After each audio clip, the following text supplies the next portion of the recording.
Yo, what is going on, guys? It's your boy up here. Gonna switch on over to this so you guys don't see double of me. What is going on, guys? It is time for some r/no sleep. I did one last week on Saturday. I posted it, and it was from my stream, and you guys really liked it. So I'm doing this again. This time it's a bit different because this time I'm not streaming. The other one was on a stream, and I just uploaded it from the stream. For those people that missed it, I have it's kind of bootleg how I'm doing this. I have my iPad right next to me, and I have like the brightness maxed out, so it can like give me some sort of. It looks a little spooky too, so I kind of like that. I hope you guys enjoy this, and what I'm planning on doing is uploading these every Saturday night or Sunday night or Friday night. Today's episode might be a little bit different. It might go up Monday or Sunday. I don't know, but let me just check up on me. Let me see, make sure I'm doing all right. Yeah, there we go. Perfect. All right. So I'm on r/no sleep. It is May 14th, and I was looking through these stories right here, and a lot of them seem really interesting. The Mummy invades Los Angeles. Like, a lot of these seem interesting. Then I saw this one, and I don't know why, but this one really got my attention. It's got a graphic violence warning or whatever. 607 upvotes. So let's check this one out. All right, so this seems to be a very long one. Let's get started. This is the name of the story. I went camping a number of years ago and recently found the film for my trip. I had no clue. Let's see what happened. Was it a porno or was it something actually scary? Alright. Several years ago, I went on a camping trip out in the Olympic National Forest in Washington State. I'm a native and had never been there, so when my buddy Alan from college found out, he coaxed me into driving for him. I had a big truck with a canopy. Alan had all the camping gear, so we were set for a full-on excursion in the wilderness. My dog Max wasn't going to be okay by himself in my apartment for 5 days, so I figured he could come with us.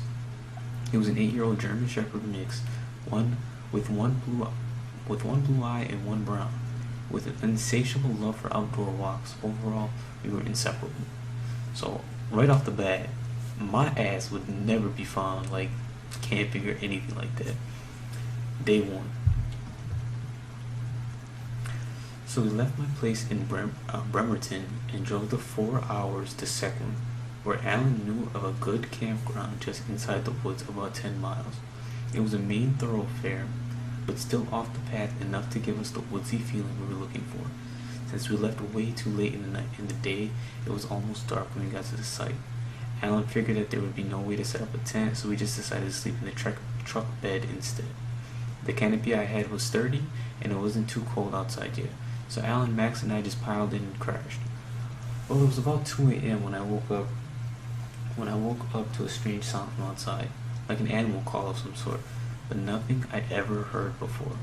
It almost sounded like a girl screaming, but in a way that she was just pretending, like a 5-year-old would when she was just playing around. It was a silly sound, really. Totally pitch black outside. I fumbled for my flashlight and worked the handle on the canopy door.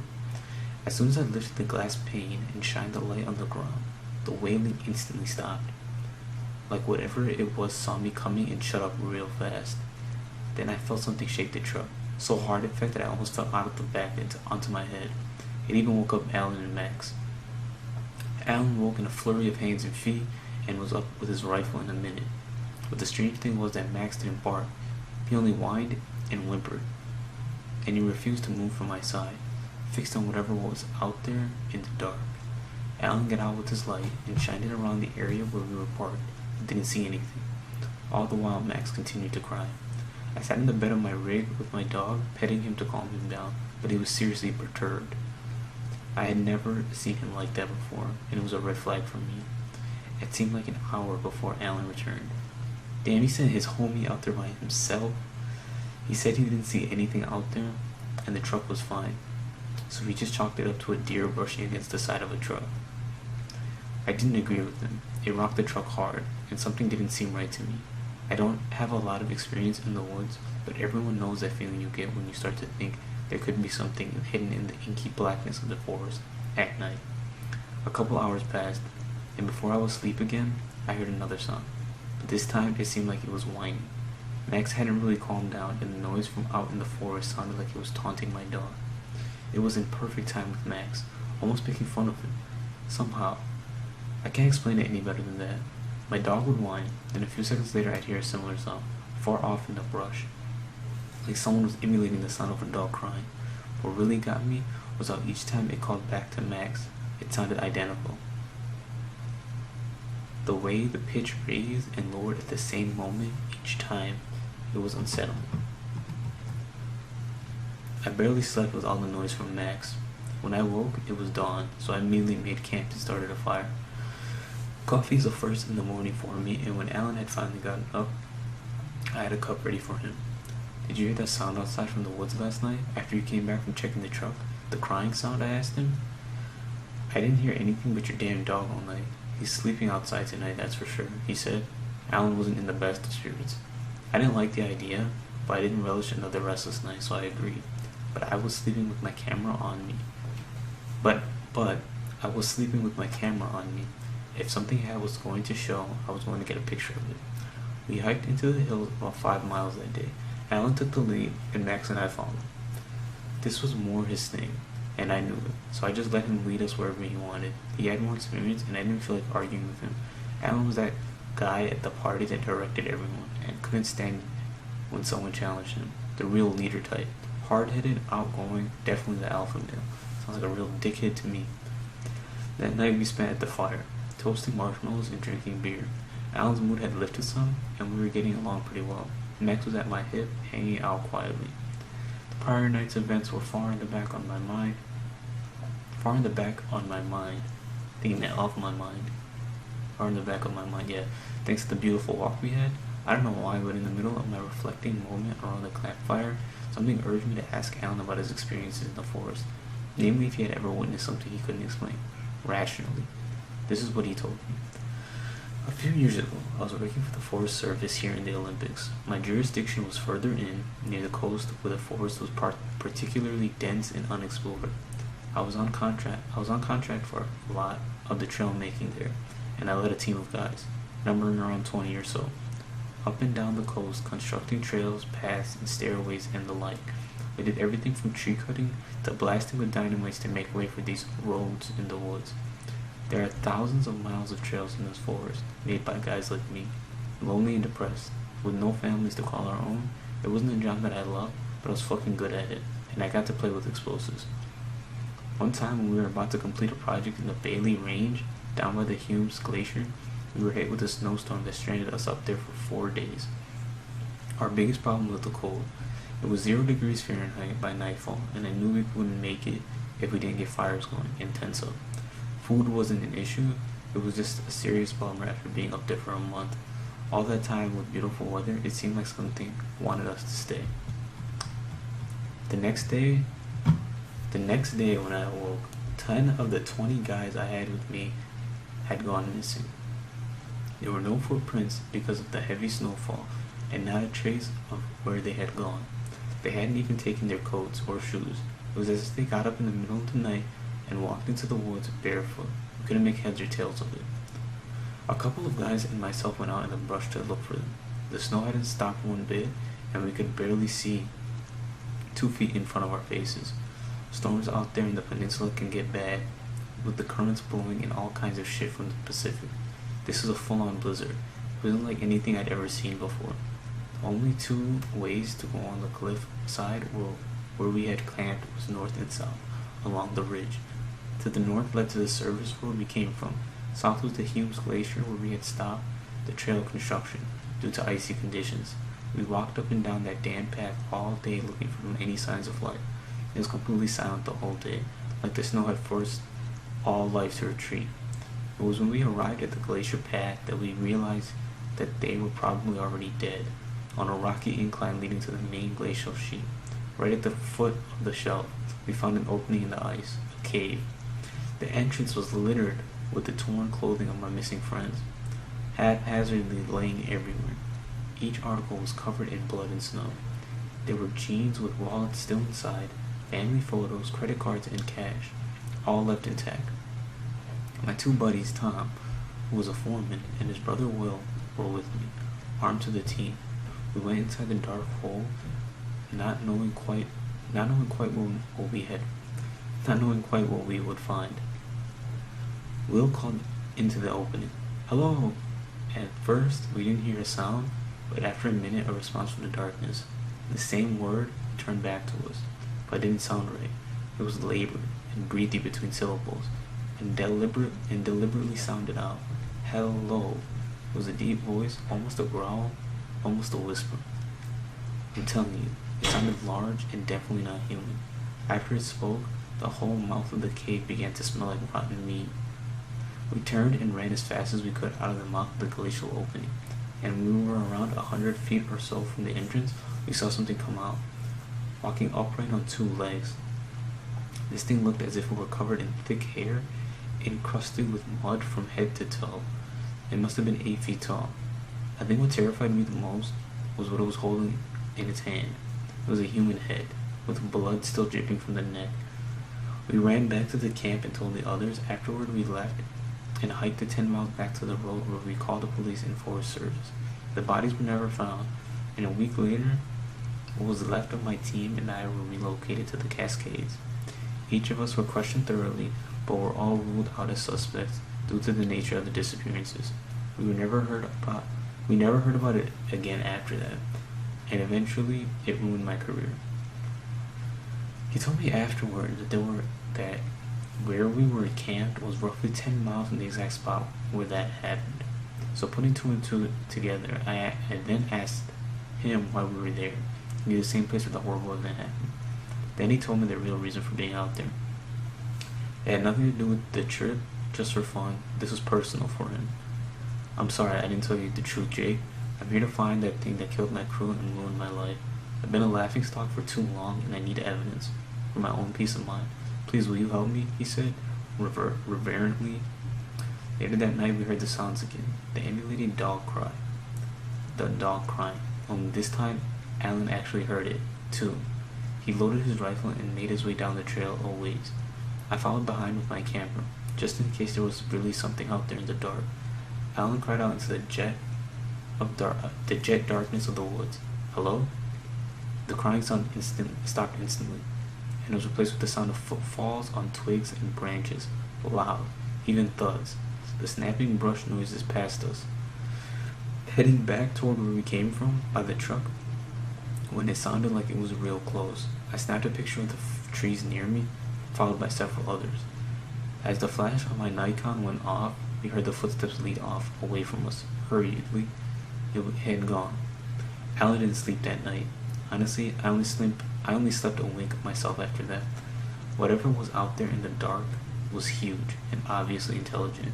If everything Alan said was true, then it was also a dangerous predator. I decided to head home the next morning. I didn't see Alan again after that. Life has a way of getting in the way of relationships. In addition, I really didn't enjoy him lying to me about his reasons for going out to the Olympics in the first place. So I didn't have a problem with his absence from my life. I ended up moving, starting a new career in electronics, and got married. Things have been good for me. So I bought a house in the Pacific Northwest about a year ago. Moving is fun. No, it is not. Moving is fucking stupid. Sometimes you find things that you've lost over the years when you go through all your stuff, trying to get it put away. Well, the other day, I found an old box that I hadn't sorted yet in my basement. So being the efficient one, I decided to find out what was in it. I found a film from that camping trip with Alan inside. Remembering what happened those few days in the forest, I immediately went to town and had it developed. Several of the photos were just pictures of trees and fallen logs, but one picture in particular piqued my interest. If you look near the lower right side of the photograph, there is something looking back at the camera. Okay, so we're gonna look at that picture.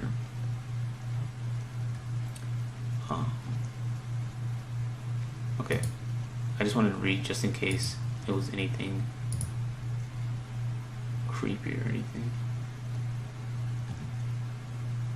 So this is the picture in the link I just clicked on. So he said, if you look near the lower right side of the photograph, there is something looking back at the camera. Lower right side. This is the whole picture. I can't scroll down or anything. Only thing I'm seeing is... oh shit. Do you guys think that's something? I mean...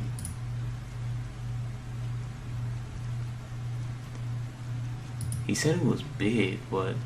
what is this? Some bullshit. I guess this must be what he's talking about. This doesn't look like anything. So this is just, you know, whatever. Yeah, I don't see anything. I'm trying to... like, this doesn't look like anything, like, facial wise. But I could make out, like, hands here, and this could be, like, the feet. But he said the thing was huge, right? Well, there's a picture. It's not really scary. It's kind of just there, I guess. What is this?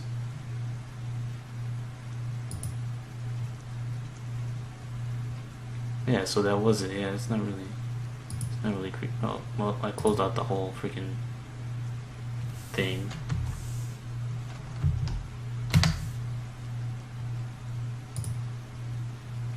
I gotta go back to the freaking... there we go.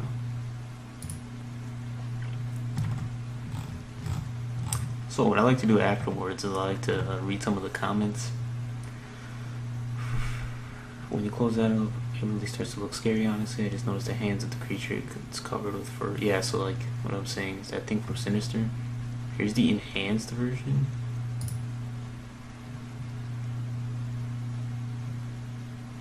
Damn.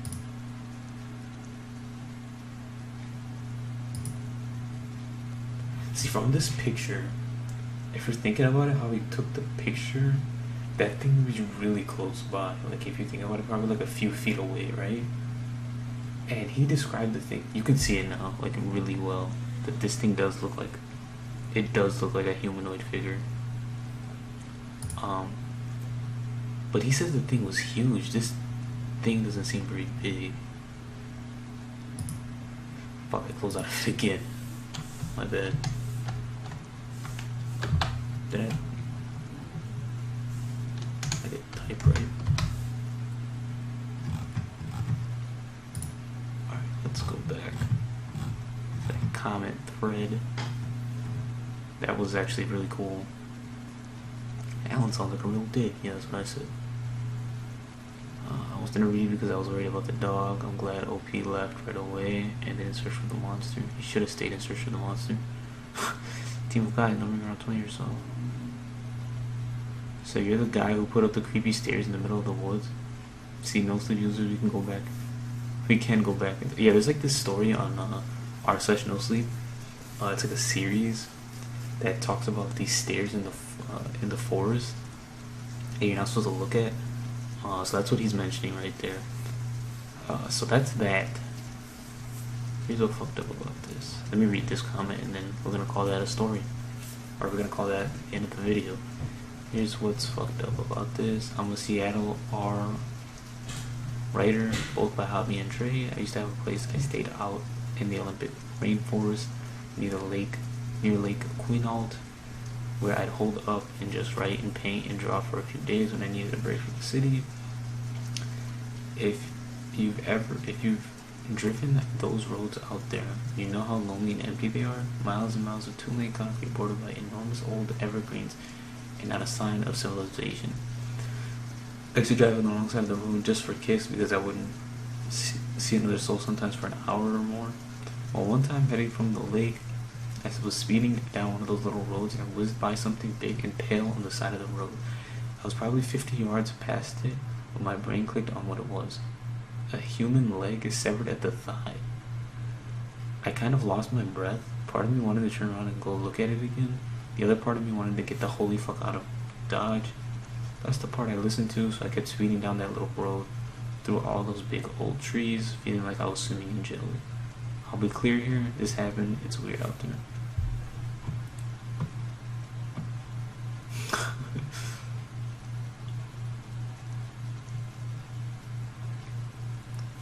Don't see a house for an hour. Alright, so that was the story. I did like the story.